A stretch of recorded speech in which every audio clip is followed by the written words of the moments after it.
Bonjour tout le monde, alors avant que la vidéo commence, je tenais à vous informer que je vais certainement très prochainement tourner une vidéo où je réponds à toutes vos questions concernant les ovnis et les aliens. Alors si vous avez des questions, n'hésitez surtout pas à les poser en commentaire.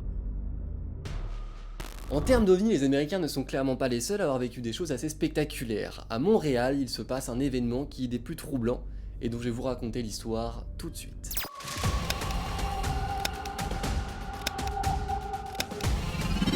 Avant même d'aller plus loin, je tiens quand même à vous préciser que cette vidéo n'est pas très longue, simplement parce que c'est un cas dont nous avons très peu d'éléments malgré le grand nombre de témoignages.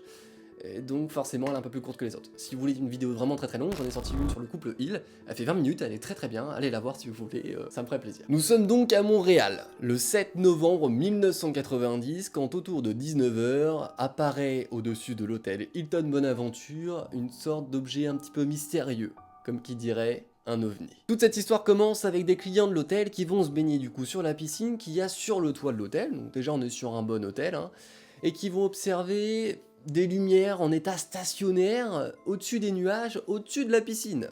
Bon, déjà ça peut commencer à faire peur, on se baigne tranquillement, et là on a l'impression que quelque chose nous regarde, quelque chose nous surveille, ce qui est pas forcément très agréable, on va pas se mentir. La réaction des clients est assez normale, d'abord ils laissent un petit peu passer, ils laissent couvrir le temps en se disant bon c'est peut-être quelque chose qui va finir par partir, ce qui est assez classique dans tous les cas.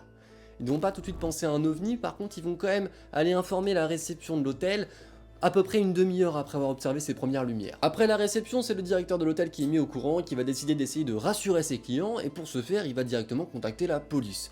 Jusque-là, c'est à peu près classique. La police arrive donc sur place et constate exactement la même chose que les clients, sans trop savoir quoi faire. Les policiers sont là pour faire respecter l'ordre et la loi, ils n'ont donc pas forcément pour habitude de gérer des soucis parlant d'ovnis.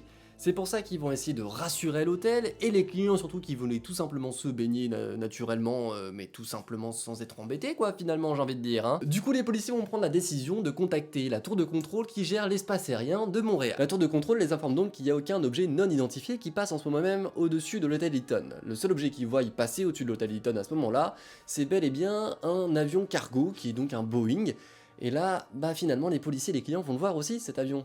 Mais ce qui est pas très rassurant, c'est qu'ils le voient passer sous ces fameuses lumières. Tout en sachant que tout ça dure déjà depuis plus d'une heure. Comme c'est très rassurant, la police va décider tout simplement d'appeler l'armée, pour essayer de savoir déjà si c'est eux, et auquel cas ce n'est pas eux, ce qu'ils peuvent potentiellement peut-être faire ou non. Auquel cas, bah, c'est un objet non identifié, hein, à voir quoi. Finalement, ils essaient un peu de se jeter la balle. 15 minutes après cet appel, les policiers témoignent avoir entendu un F-18 passer juste au-dessus de l'hôtel. L'armée ne va clairement pas se sentir obligée de les appeler pour les tenir au courant, et dans tous les cas, les rapports qui vont être faits sur l'histoire vont être classés directement secrets. Donc en fait, on ne sait pas si ce F-18 a vu quelque chose, et auquel cas s'il a vu quelque chose, ce que ça peut être. Ce qui ne veut pas forcément dire qu'il est classé secret parce qu'il touche aux ovnis. Non, il y a plein de rapports qui sont encore aujourd'hui secrets, mais qui ne touchent absolument pas aux aliens. Donc ne pensez pas tout de suite à la conspiration, s'il vous plaît, hein.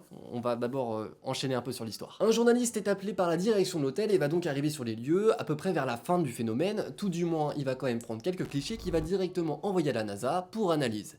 Et la NASA va dire que c'était bel et bien un objet en 3 dimensions et absolument pas un phénomène de reflet lumineux. Admettons que ce soit réellement un objet volant non identifié. Qu'est-ce qu'il voit très concrètement au-dessus d'eux ? Eh bien, il voit un ensemble de petites lumières qui passent au travers de la grosse couche nuageuse qu'il y a ce soir-là. Et sur la fin de l'observation, ces fameuses lumières vont s'éteindre les unes après les autres jusqu'à ce qu'il ne reste plus aucune d'allumée. Concernant le bruit que pouvait faire cet objet, on a deux sources différentes, hein, selon les témoignages, soit il en faisait pas. D'ailleurs, en parlant de témoignages, je vais vous passer celui d'un restaurateur qui travaillait donc sur le restaurant qu'il y avait sur le toit de l'hôtel. J'étais un serveur au restaurant La Bourgade ce soir-là. Et puis, vers les 8 heures environ, il a commencé à avoir des gens qui se dirigeaient vers la piscine. Moi, j'avais la section qui longeait la vitre qui donnait sur la piscine, parce que je voyais des gens qui allaient, qui venaient à la piscine. Et à un moment donné, j'ai commencé à poser des questions. Je dis, mon Dieu, il y a vraiment du monde qui se rassemble, et qu'est-ce qui se passe? Et on m'a dit qu'il y avait un ovni. J'ai dit, ah ouais, un ovni? Il a dit, oui, il est en haut, là, puis on le voit bien.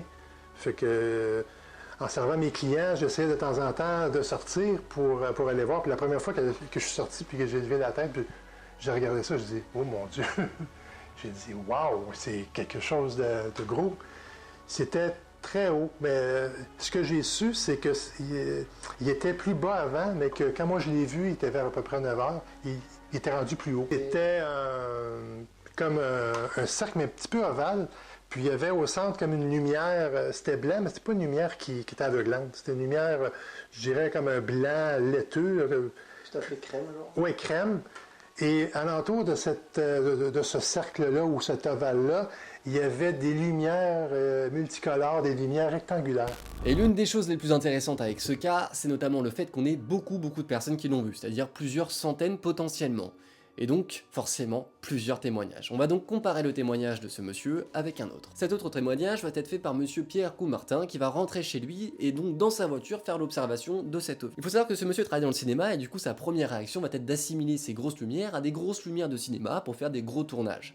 Et puis il va se rendre compte qu'en fait c'est pas très normal, du coup il va commencer à vraiment observer ce qu'il va considérer comme étant un ovni par la suite.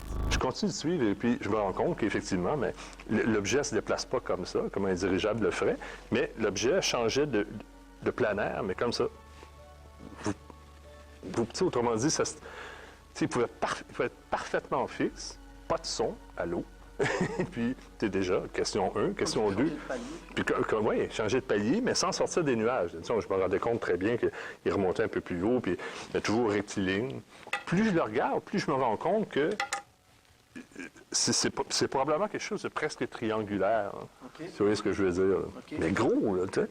Et toujours ces éclairages-là, surtout que quand il piquait un petit peu, mais là, je les percevais très bien à travers les nuages. Et l'objet restait stationnaire là, en bougeant un peu. Et là, à ce moment-là, j'ai entendu un ronronnement. Ce qui est intéressant avec ce témoignage, c'est qu'il raconte l'avoir vu se déplacer, tout du moins un petit peu, et en plus de ça, il raconte qu'il faisait du bruit. Donc ça, c'est intéressant pour nous, parce que finalement, ça va contredire un petit peu d'autres témoignages. Avant de continuer, on va quand même noter un petit truc, hein. Dans les deux témoignages, il y en a un qui dit clairement avoir vu un objet rond, et l'autre plutôt triangulaire.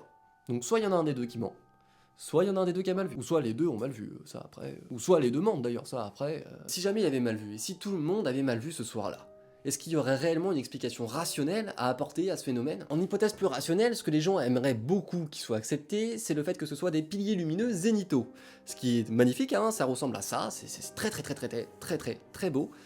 Mais par contre, c'est pas ça du tout qu'ils ont vu. Non, les témoins sont formels déjà, et en plus de ça, la NASA avait bel et bien entendu affirmé déjà auparavant que ça ne pouvait pas être un phénomène naturel ni météorologique, mais que c'était bel et bien un phénomène physique d'un objet en 3 dimensions. Donc on passe cette hypothèse à la trappe. Et en termes d'éléments physiques, les policiers ont une hypothèse. Ils pensent que c'est potentiellement les lumières du chantier d'à côté qui peuvent se refléter dans les nuages et donc créer cet effet d'ovni stationnaire. La police va donc faire éteindre toutes ces lumières de chantier en espérant voir disparaître les lumières dans le ciel. Mais ça ne fonctionne pas, les lumières restent bel et bien présentes, et du coup là ça commence à devenir un petit peu compliqué quand même. En plus de ça, un élément très concret pour essayer de contredire cette théorie, nous avons le ciel nuageux, qui est passé de 1600 environ kilomètres d'altitude à 1100, c'est-à-dire que si la source lumineuse venait du coup du sol, du bas, eh bien la source lumineuse dans les nuages se serait grossie, se serait agrandie finalement. Vous voyez ce que je veux dire? Et pour le comprendre, on va faire une expérience très simple. Vous allez voir ma main comme étant le ciel nuageux et mon téléphone comme étant la source de lumière. Si on le rapproche, vous voyez bien que le halo de lumière est bien plus gros que si on l'éloigne. Par conséquent, vu que le ciel nuageux a fait ça, les lumières auraient dû s'agrandir, ce qui n'a pas été le cas. Donc les lumières venaient tout simplement d'au-dessus des nuages. Donc retour à la case départ. Mais nous ne sommes plus en période de guerre, par conséquent il n'y a absolument aucun intérêt qu'une autre armée d'un autre pays envoie une technologie potentiellement secrète ou encore inconnue pour aller espionner un autre pays. Surtout Montréal, surtout au-dessus d'un hôtel, au-dessus d'une piscine, vous voyez ce que je veux dire? Mais en même temps, l'armée a quand même envoyé un F-18 pour vérifier ce que ça pouvait être, ce qui veut bien dire qu'ils prennent ça au sérieux. Si on ajoute à ça le grand nombre de personnes qui ont des témoignages qui concordent, ils ont pas pu tous mal voir ces fameuses lumières dans le ciel. Par contre, ça veut pas pour autant dire qu'ils ont tous vu un vaisseau alien. Non, c'est peut-être complètement humain ce qu'ils ont vu. Je m'explique, c'est-à-dire que ce qu'ils ont vu, c'est peut-être pas humain à proprement parler, mais ça vient peut-être d'une technologie complètement humaine. Ne sachant pas ce qu'ils avaient potentiellement devant eux, ils ont expliqué ça par des théories aliens comme dans beaucoup de cas. Et si vous ne comprenez pas ça, j'ai fait une vidéo autour des ovnis où j'explique tout ça. Donc n'hésitez pas à aller la voir, vous allez voir, c'est très bien expliqué. Je me jette un peu des fleurs, mais c'est plutôt pas mal. Allez voir. En fait, ça va pas plus loin. Le raisonnement s'arrête là, parce que comme on n'a aucun rapport, aucune conclusion, on sait toujours pas. Et c'est pour ça que ce phénomène est plein de mystères, c'est notamment parce qu'on ne sait toujours pas d'ailleurs d'où ça venait, en fait. Et je pense qu'on ne le saura pas tout de suite, voire même jamais. Donc oui, ça peut très bien être alien, si ça vous fait plaisir de le croire, mais il va falloir des preuves. Comme ça peut très bien être humain, si ça vous fait plaisir de le croire, mais il va falloir des preuves aussi.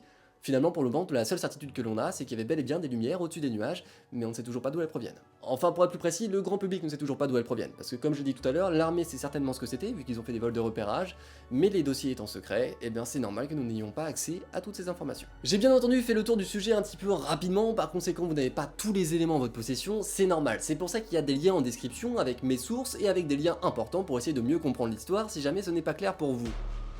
Ok super, j'espère que cette vidéo vous aura plu à toutes et à tous, je vous dis à très bientôt pour une nouvelle vidéo, n'hésitez surtout pas à me dire ce que vous en avez pensé, à me donner votre avis sur cette théorie en commentaire, puis je vous dis à très bientôt pour une nouvelle vidéo. Ciao tout le monde, bye.